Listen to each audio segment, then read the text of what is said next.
বেশিক্ষণ প্রতীক্ষা করতে হয়নি তো দেবী? প্রতীক্ষা তো করতে হলো, কিন্তু বহুক্ষণ নয়।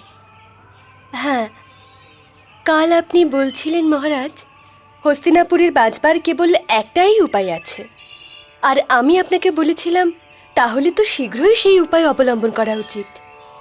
আপনি বলেছিলেন উপায় কেবল আমি করতে পারি। এবার আসল কথায় আসি মহারাজ, আমার হাতে কিভাবে? যদি তুমি আমাকে বিয়ে করে হস্তিনাপুরের মহারানী হও, তবে শান্তনুও বেঁচে যাবে, আর হস্তিনাপুর রাজ্য। এই সম্মান আমি হাসি মুখে গ্রহণ করব মহারাজ, কিন্তু দেবী, আমি ক্ষত্রিয়, আর ক্ষত্রিয়দের সপ্তগোষ্ঠে কিন্তু বলে কোনো শব্দ থাকে না। তবু আমাকে একটা কথা দিন মহারাজ। আজ থেকে আমার দেওয়া সব কথা তোমার দেবী। সবটুকু নয় মহারাজ, কেবল একটা। একটা কথা? আমাকে আপনি কোনো প্রশ্ন করবেন না। ব্যাস এইটুকু? ঠিক আছে, আমি তোমাকে কথা দিলাম। আমি যাই করি না কেন, আপনি কখনো কোনো প্রশ্ন করতে পারবেন না। হ্যাঁ, না আমি তোমাকে কোনো প্রশ্ন করব, আর না কোনো কিছুর কারণ জানতে চাইব। যদি আপনি কথা রাখতে না পারেন, তাহলে আমি আপনার প্রথম প্রশ্নের উত্তর দেবার পর আপনার জীবন থেকে সারা জীবনের মতো চলে যাব।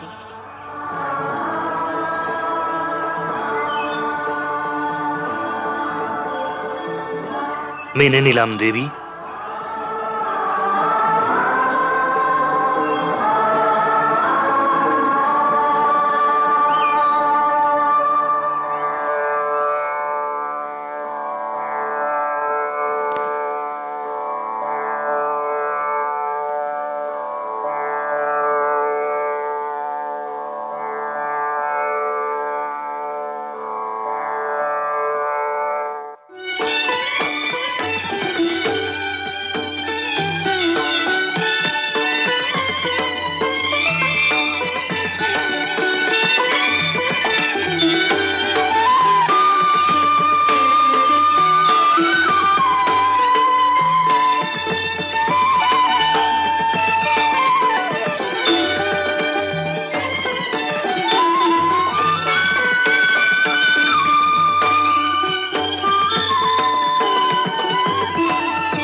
চন্দ্র অস্ত যেতে চলেছে মহারাজ, আর সূর্যোদয়ের সময় হয়েছে। আপনি চুপচাপ তখন থেকে কি দেখছেন? আমি এই মুখচন্দ্রিমা দেখছি, যেখানে চন্দ্র অস্ত গিয়েছে আর সূর্য উদয় হতে চলেছে। তোমার ওই দুনয়নে আমার বর্তমান ডুবে গেল, আর আমাদের ভবিষ্যৎ এখান থেকেই উদয় হবে। জীবনে আজ প্রথমবার আমার মনে হচ্ছে আমি কবি কেন হলাম না। আমি তো কেবল যুদ্ধ, তীর আর রণভূমির ভাষাই শিখেছি।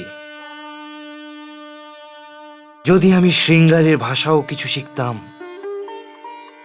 তবে আমি তোমাকে বলতাম, প্রিয়ে,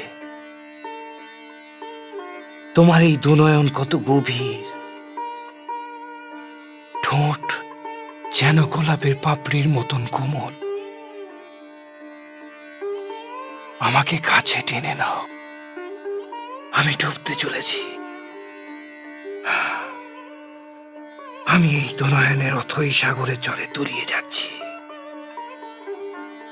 কিন্তু আশ্চর্যের কথাই যে ডুবতে আমার ভালো লাগছে।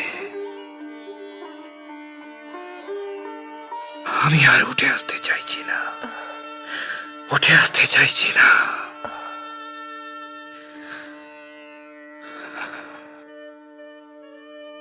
এই তো মধুনয়ন রাজ্য আর রাজনীতি জানে না মহারাজ।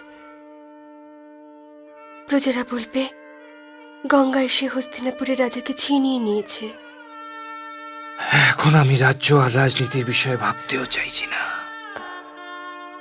কেন মহারাজ? কারণ আমি এখন গঙ্গা স্নান করছি।